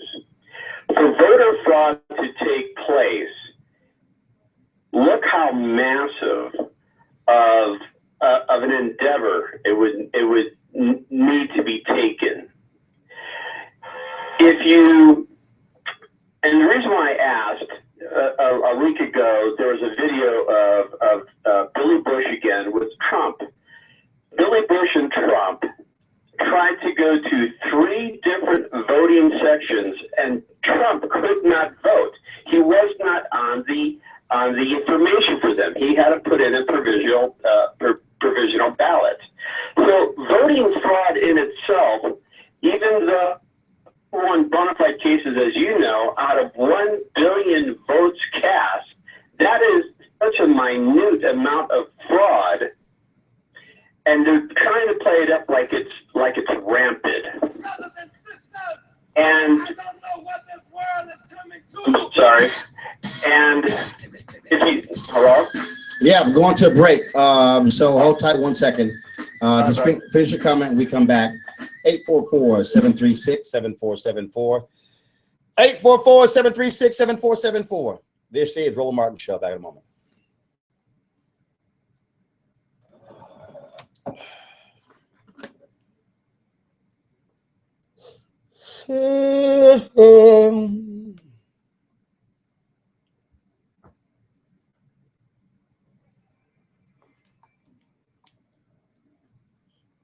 Enjoy a Balanced Living by Dr. Jackie Hood Martin is such a resource that helps you to cope with the unseens in life, that allows you to move yourself forward and feel as if you can accomplish what you're setting out to attain. It's time to live your life on your terms, to have the clarity and mindfulness that is needed to succeed. Fulfill the art and joy of balanced living by Dr. Jackie Hood Martin. So wake up, be in control. Take this opportunity to discover how you can live your life on your terms. Yes, you and only you can turn the corner in what's happening in your life and make the change for the better. Fulfill the art and joy of balanced living with Dr. Jackie Hood Martin. Available today at www.jackiehood.com. We have a poem here. It's called Whitey on the Moon.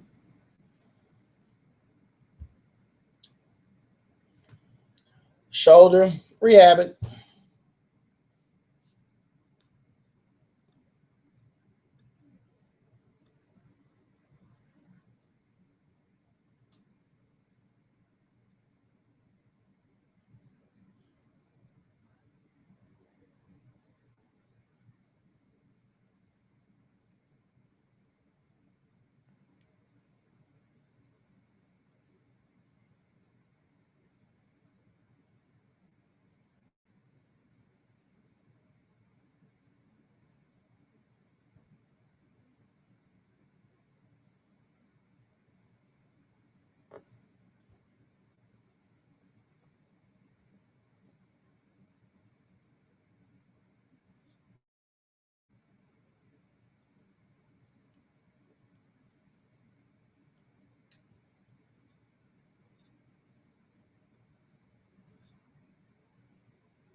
All right, folks, welcome back to the Roland Martin Show. Before we went to the break, Jay was chatting.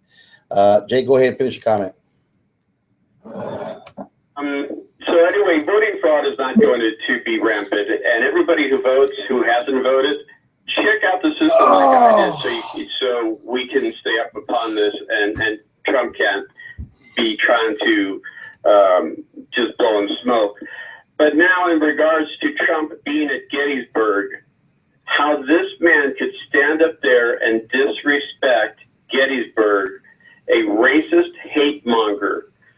Gettysburg is in itself a historical place, and he degraded it not only by being a racist and a hate monger himself, but by saying that he's going to sue the women that he is calling liars who he did things to. And if anybody really listened to what he said, in regards to building this wall, that Mexico's going to pay for. If you listen to him specifically and exactly, he basically said that we, America, if he becomes president, is going to be paying for the wall, and then he's going to get with Mexico to reimburse the funds. He's not charging them right up front. He's charging us, America, right up front. And then he's going to go to Mexico to be reimbursed for the building of the wall. So he's really changed a lot of his stances, and it's all going to come out of our pocket because he's already giving the rich the biggest cut in taxes since Bush years. But that's all I wanted to say. I voted. Go Hillary. Guys, stay on top of it. Do not stop. Get it taken care of. Have a great day, guys. Thanks, Roland. I appreciate it. Thank you so very much. You know, the thing that we have to understand is, look, when you run, you are running to lead. That's the piece. I think I figured out this whole issue with the audio. I'm going to play this. I'm going to play this super predator speech that Hillary Clinton gave, so that way you can hear for yourself. A lot of people haven't even heard it, so that's why we got radio. We can hear for ourselves. Because of what citizens and neighborhood patrols are doing, we're making some progress. Much of it is related to the initiative called community policing, because we have finally gotten more police officers on the street. That was one of the goals that the president had when he pushed the crime bill that was passed in 1994. He promised 100,000 police. We're moving in that direction, but we can see it already makes a difference, because if we have more police, having them on the streets, we can prevent crimes. We can prevent petty crimes from turning into something worse. But we also have to have an organized effort against gangs. Just as in a previous generation, we had an organized effort against the mob. We need to take these people on. They are often connected to big drug cartels. They are not just gangs of kids anymore. They are often the kinds of kids that are called super predators. No conscience, no empathy. We can talk about why they ended up that way, but first we have to bring them to heel. And the president has asked the FBI to launch a very concerted effort against gangs everywhere. In addition to that, he has appointed a new drug czar. You probably saw him Tuesday night. He's one of the most distinguished active military generals that we have in our country. He's already proven that he knows how to interdict drugs because of his command of the South American activity on behalf of the United States. But General McCaffrey will make a big difference, and I believe it is now time for all of us to know what we can do individually to be part of this anti-crime, anti-gangs, anti-drug effort. The fifth challenge is to protect the environment.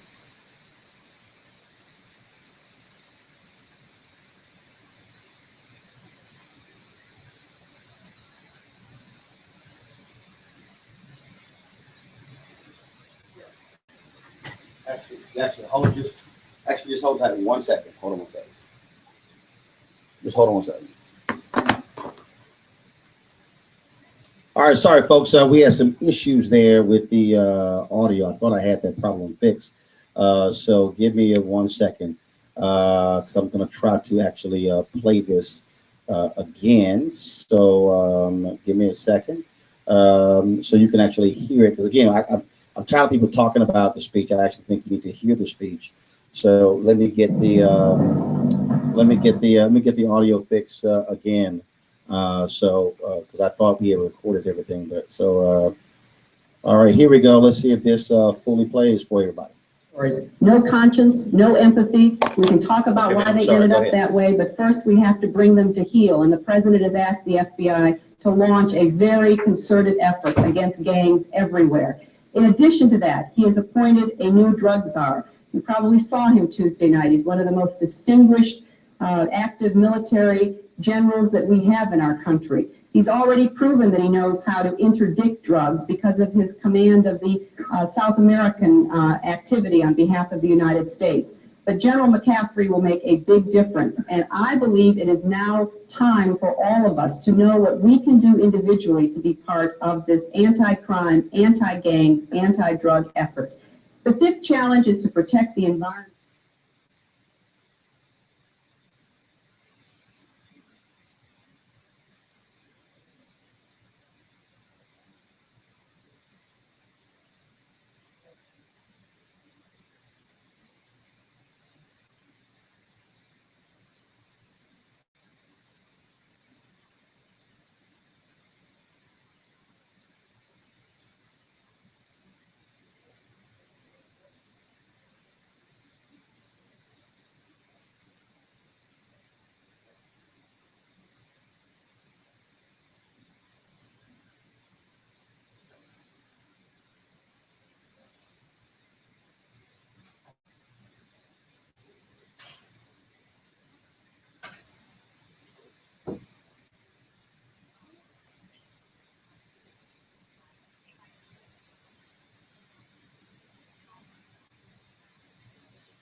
Okay.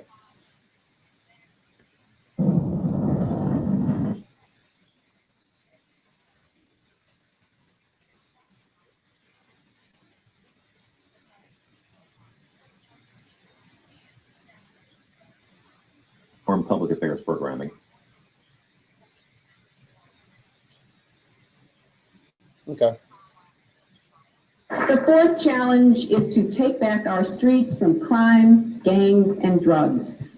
And we have actually been making progress on this count as a nation because of what local law enforcement officials are doing, because of what citizens and neighborhood patrols are doing. We're making some progress. Much of it is related to the initiative called community policing, because we have finally gotten more police officers on the street. That was one of the goals that the president had when he pushed the crime bill that was passed in 1994. He promised 100,000 police. We're moving in that direction, but we can see it already makes a difference. Because if we have more police interacting with people, having them on the streets, we can prevent crimes. We can prevent petty crimes from turning into something worse. But we also have to have an organized effort against gangs. Just as in a previous generation, we had an organized effort against the mob. We need to take these people on. They are often connected to big drug cartels. They are not just gangs of kids anymore. They are often the kinds of kids that are called super predators. No conscience, no empathy. We can talk about why they ended up that way, but first we have to bring them to heel. And the president has asked the FBI to launch a very concerted effort against gangs everywhere. In addition to that, he has appointed a new drug czar. You probably saw him Tuesday night. He's one of the most distinguished active military generals that we have in our country. He's already proven that he knows how to interdict drugs because of his command of the South American activity on behalf of the United States. But General McCaffrey will make a big difference. And I believe it is now time for all of us to know what we can do individually to be part of this anti-crime, anti-gangs, anti-drug effort. The fifth challenge is to protect the environment. So that was a speech that Hillary Clinton gave 20 years ago. 20 years ago. So for some reason, I thought we had the full speech. I tried to download it, but for some reason, it only downloaded 2 minutes. It said 13 minutes. And so my apologies. That's why we had some dead air as well. So sorry that it did not get taken care of. Let's go back to the phone lines here. And Jennifer in California. Jennifer, what you got to say? Yep, go right ahead. Okay, first I want to say is thank you. I have so much respect for you for always using your platform to speak your mind and speak the truth, and I appreciate that. The other thing I want to say is under the criminal justice system, I should more so be voting Hold on, hold tight 1 second. Jennifer, your phone is breaking up, so I want to get that taken care of. So I'm going to go to a break. I'm going to come back just to make sure your line is taken care of, okay? So hold on 1 second. Number to call is 844-736-7474, 844-736-7474. Talking politics. 15 days left. Jeez, can you but you can't wait till this thing is over. This is the Roland Martin Show. Back in a moment.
Hate broccoli. That's funny.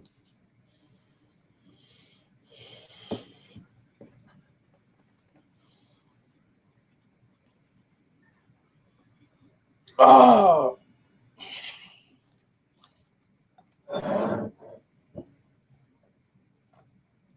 All right, folks, welcome back to the Roland Martin Show. 844-736-7474, 844-736-7474. Okay, Jennifer, hopefully we got things straight with your phone. All right, what's your comment? Can you hear me? Yes, we can. Okay. First of all, like I said, I wanted to thank you for always using your platform to tell the truth and and speak your mind. It makes a difference coming from people of color. I should say minority. The other thing I wanted to say is that we're talking about the Hillary Clinton and the criminal justice system. I should be more against the Clintons than anybody. My husband was sentenced up under that, you know, their sentencing structure, the 3 strikes and all that. And he's been locked up for 20 years. This is the second time ever getting in trouble, and it's for a nonviolent crime. But I'm still voting for Hillary Clinton because it's just no other choice to me. There's just no other choice. I've always told people, if you vote for Donald Trump, I'm sorry to say this, but I just feel like people that vote for Donald Trump, either you're a racist or either you're an idiot willing to follow a racist into a burning building. And I guarantee you, he will find a way out of that building and leave you to burn.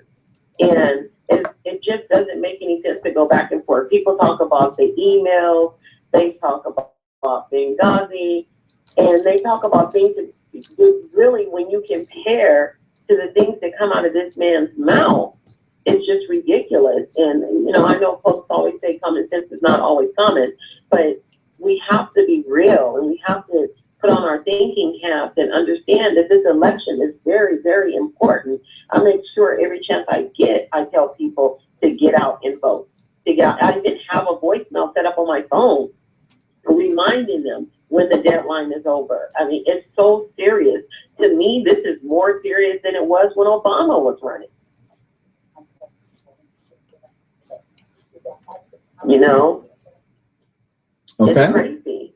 Yeah, I don't understand it. And I've even asked people, engaged in conversations, I've even asked people, tell me what it is that you like about Donald Trump. Tell me why you think he would be a good president without mentioning Hillary Clinton or anyone else. And they can't say anything. They keep going back to Hillary Clinton or Barack Obama, you know, and it's crazy to me. It's just crazy. I don't understand it at all. Okay. All righty. What is your? Yeah. All right, Jennifer, I appreciate it. Thanks a lot. Thank you. All righty. Sharon and actually Lang in Boston. Lang, you're on the Roland Martin Show. Hey, Roland. I have a comment. The last caller about her husband. He must have did something to get 20 years in prison. She has to take responsibility of his actions, not Hillary Clinton. And people need to stop going at Hillary Clinton because that crime bill, she had nothing to do with it. She wasn't in Congress, nor she was the president. Take it up with her husband and others who sponsored that bill. I listened to the whole thing about the super predator thing. She wasn't talking about all young black men. She wasn't talking about young black men, period. She was talking about gangs and cartels, drugs, and killing that was going on there. If anybody was do about all the killings back in the 90s, see, I'm 43, so I know what was going on. It was really bad back in the 90s. And you will have a clear understanding of what she was talking about. But I noticed that everybody's talking about her emails and Benghazi, but nobody's not mentioning about 11 women who came out against Donald Trump. And now the 12th one, the woman they interviewed that when she was 13, he viciously raped her. I watched the video. They covered her face. I watched the video, and she went into details. And plus, I've read the documents, the court documents, which the federal court right now, the judge want to hear the case. Y'all should go on that on Facebook or go on Google it, read those documents of every detail that she said she done to her. It was sick. If that's true, that's sick. And the man needs to be thrown under the jail. They talk about Bill Cosby. Those same people that trash Bill Cosby supports Donald Trump and don't believe what Donald Trump does. Donald Trump, not just a con artist and a crook, he is, and nobody's really saying anything about that. They letting this man, giving him a pass. He wants to sue everybody. He wants to sue New York Times, those ladies that claimed that he was harassing them. I believe it. We need to get to those polls and show Donald Trump we don't want him near the White House. Okay. All righty. I appreciate it, bro. Thank you so very much. Let me go to Sharon in Texas. Hey, Sharon, how you doing? I'm okay. Can you hear me? I can hear you just fine. Go right ahead. Okay. I'm really concerned about the what appears to be incitement to violence by Donald Trump. For example, he's encouraging his his followers to go into Philadelphia and keep an eye on the voting in the inner city, go to Chicago and to see if you see any wrongdoing or whatever. And I think it's just another idea, another way of suppressing the vote or trying to frighten African Americans. But I also read that some of his followers are threatening to actually start, shooting Black people specifically if he doesn't win on November 8th. I haven't heard anything like that. No, I'm just saying. Not in the last 2 days. Well, I haven't. I have not come across anything like that. But go ahead. Okay, it's under the alt-right, Breitbart type of thing. But anyway, to make a long story short, do you agree that he may be inciting people to violence by saying that the election is rigged over and over? No, I mean, he is using the talking point, and people are getting all ticked off, and then when people respond that way, I mean, that's nuts. But that to me is something that I think people need to understand is not called for. I mean, what is great about America is the fact that we have a smooth transfer of power, and that is critically important. Exactly. I mean, this is not. This is not a place where a revolution would succeed. Even I mean, all they would do is make America much worse place to live in. The other thing is, I pay attention to Sheriff David Clark and Mark Burns only because they're closely affiliated with Donald Trump. And as African Americans, I'm surprised that I have not heard one person speak out against the idea of violent threats against the country or against against anyone. I have not heard, and especially I don't expect it from Trump, because it appears to me that he's totally all about himself and not the least bit concerned about what happens to this country on November 8th or 9th. But I would expect that an intelligent African American would at least at some point say, this is not an appropriate reaction to an election. Violence is not the way we want to go. And excuse me, I don't want to go on too long, but Sheriff Clark even came out with his, I don't know if you saw it, but on Twitter he was talking about pitchforks and torches time. Now, I'm assuming he saw it as a joke. But no, bottom line is this is a guy who is loving all the attention that he's gotten the last 2 years. So that's what you're dealing with. Okay? So it's just an ego thing, huh? Ego draws him. So, I mean, I don't, people focus on it. I threw that crap off. I didn't care. I don't care what he has to say because he makes no sense whatsoever. It's pretty crazy, but don't you think some of these, kind of nutty people out here are taking that to mean? Sure, there are nutty people out here. They exist, so they are who they are. So, but I don't worry about it. So you don't feel that there's really going to be any? No, I don't, and that's why we have police and military to deal with them. All right, Sharon. Right. I appreciate it, Sharon. Okay. Thanks a bunch. 844-736-7474. 844-736-7474. 15 days, y'all. 15 days. 15 long days. Before we get to the election, just want to keep reminding you, stay focused. Stay focused. Stay focused. All right, 844-736-7474, taking our final break of the day. When we come back, we'll have our final segment of the day. You get to pop your thoughts in and weigh in. This is the Roland Martin Show. Back in a moment.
Can y'all on Periscope stop whining? Really? I'm in a break. I talk for 45 minutes, an hour. I'm trying not to talk. Man.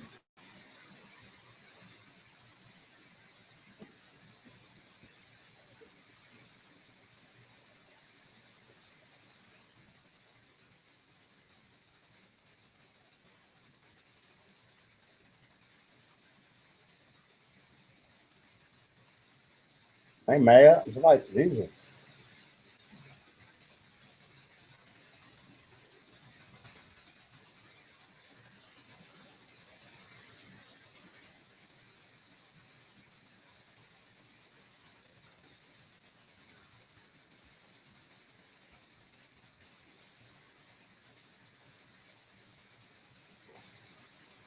No, it's a power bar.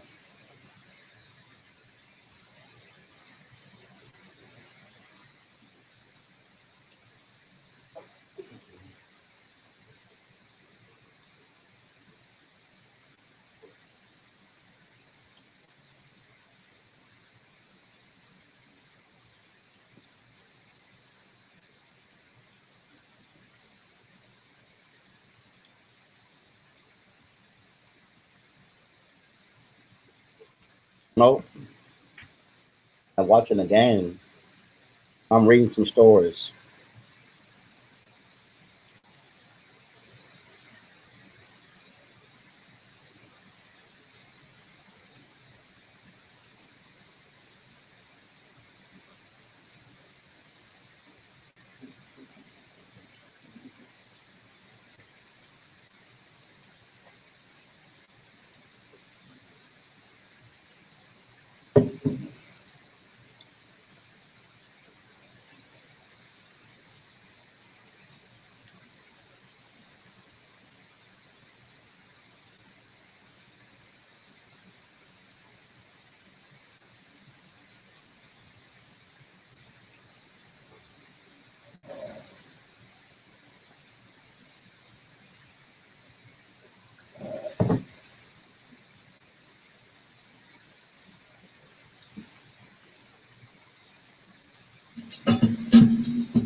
All right, folks, welcome back to the Roland Martin Show for our final segment of the day. It has been a good day. Glad talking to all of you guys. Let's get your thoughts on what's happening. Karen in Maryland. Karen, I've been talking about voter suppression today, talking about early voting, what folks care about. Your thoughts.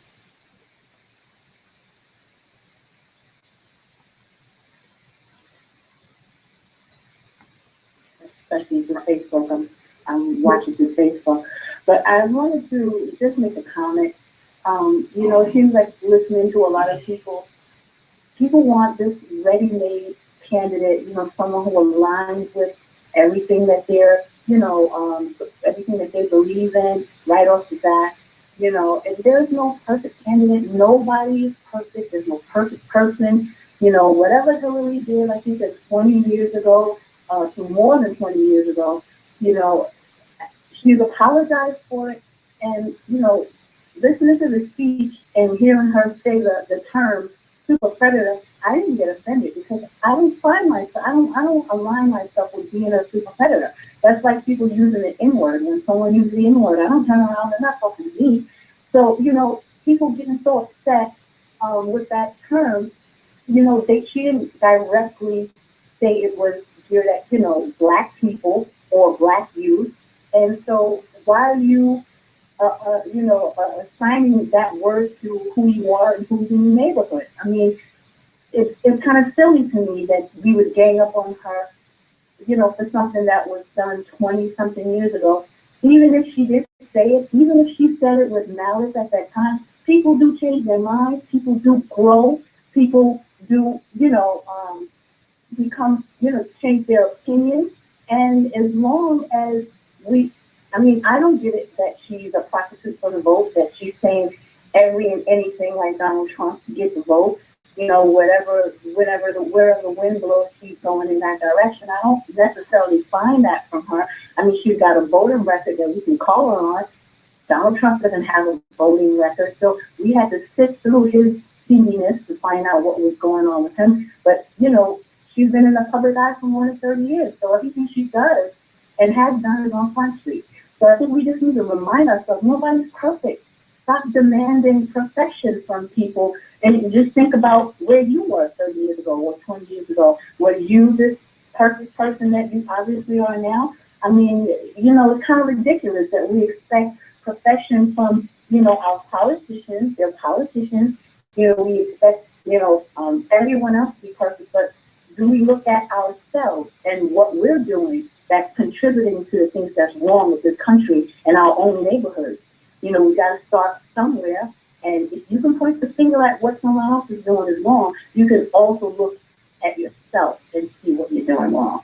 So, you know, people have a right to their opinion, and they have a right to, you know, feel the way they do. But just, you know, have some compassion. If we don't have compassion for each other, then we're going nowhere. You know, we all are connected, right? People, Chinese people, we're all connected. So we have to start somewhere, show compassion for each other, and then, you know, just leave some room for growth, and you know, we're not all going to think alike. Okay. So, all right, Karen. I appreciate it. Thanks a lot. Thanks, Roland. Thank you very much. Mike in California. Hey, Mike. Mike. Yes, hello. Yes, you're on the air, Mike. What's happening? All right, man. Well, I guess she took a segue into me saying that we all don't think alike. Yeah, I'm sitting up and I'm really trying to understand that what is the issue with, we're looking at Hillary, we think that it's like she became the Black man's savior. I mean, this lady is a liar. This lady, everything about her, is she above the law? Have we become blinded? So here's my question. Here's my question. There are two people who are going to be president: Hillary Clinton or Donald Trump. Come on. Okay. So based upon that, who you voting for? For my voting board? Yes. I'm not voting for Hillary. I'm definitely not voting for Hillary. Are you voting for Trump? I'm not voting for Hillary. No, I asked you a question. Are you voting for Trump? I'll leave it there. So no, I'm curious, Mike. No, Mike, I'm just curious. I don't know. I can't tell you. Okay. All right. So what you're saying, Mike, is you're not going to vote for Hillary, but you might vote for Trump. If I vote, that's probably who I would vote for, because I would not vote for a crook. I would not vote for somebody who's above the law. I would not vote for someone who, when I look back at the records, when you talk about, I look. Here's how I look at it, Roland. I hear people calling. I hear people looking at this man. Here's how I look at it, and it's not about race. I want you to understand that first. It's not about race.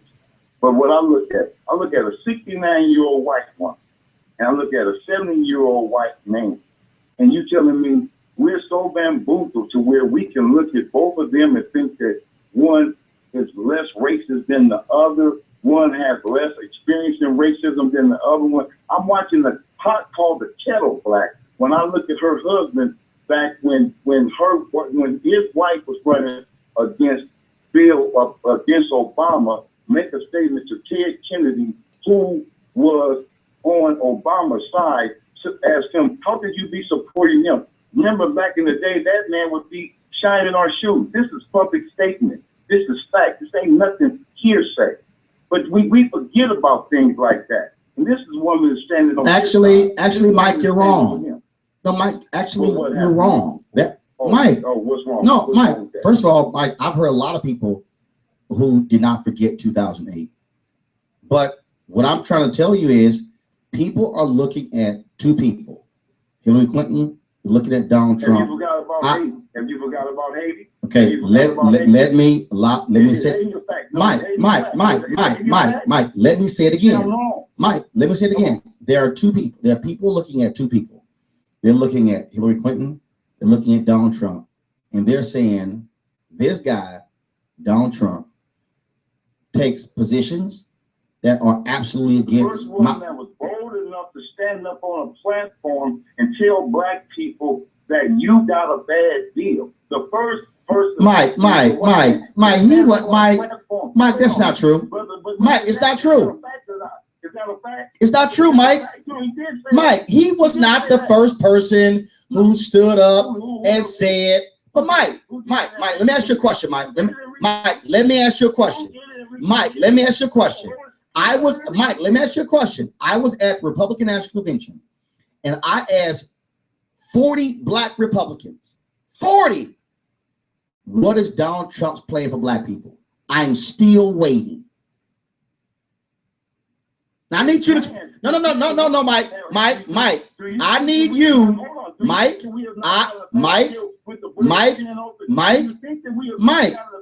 I asked again, Mike, I asked again, 40 black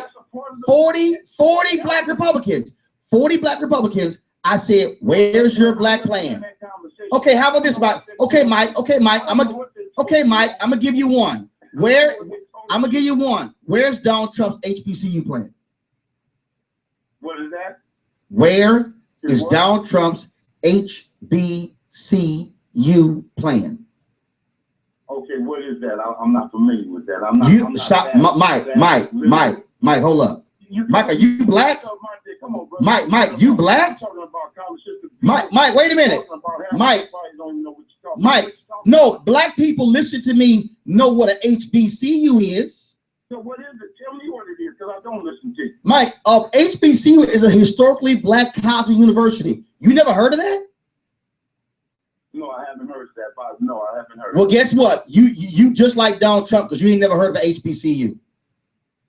Okay, so there's a whole bunch of us out there, I'm sure, like that. So no, Mike, most black people have heard of an HBCU. No, Mike, I can guarantee you're wrong. Most black people have heard of his. No, Mike, you're wrong. You're wrong. Mike, you are dead wrong, Mike. Do a survey. Mike, you want me to do a survey on how many black people are aware of HBCUs? Oh my God. Okay. Oh my God. I don't live in your neighborhood. I don't live around the black that you live around, Roland. Wow. I don't live around the black that you live around. Wow. So Mike, there's nobody black near you who went to HBCU. Hey, Mike, you ever heard of Grambling? You ever heard of Grambling? Mike, I'm asking you a question. You ever heard of Grambling? You ever heard of Southern? You ever heard of Southern? I lived in Baton Rouge for 5 years. How the hell you lived in Baton Rouge and you know about Southern, but you ain't never heard of an HBCU? I'm done. Okay, I'm done. You just said you lived in Baton Rouge and you heard of Southern, but you ain't never heard of an HBCU. Y'all, I gotta go. Y'all, I'm done for the day. Mike, thanks a bunch. Lord have mercy. Y'all, on that note, I gotta go. How in the hell he gonna say he lived in Baton Rouge? He knew about Southern, but he ain't never heard of HBCU. I'm gonna see y'all tomorrow. This is the Roland Martin Show.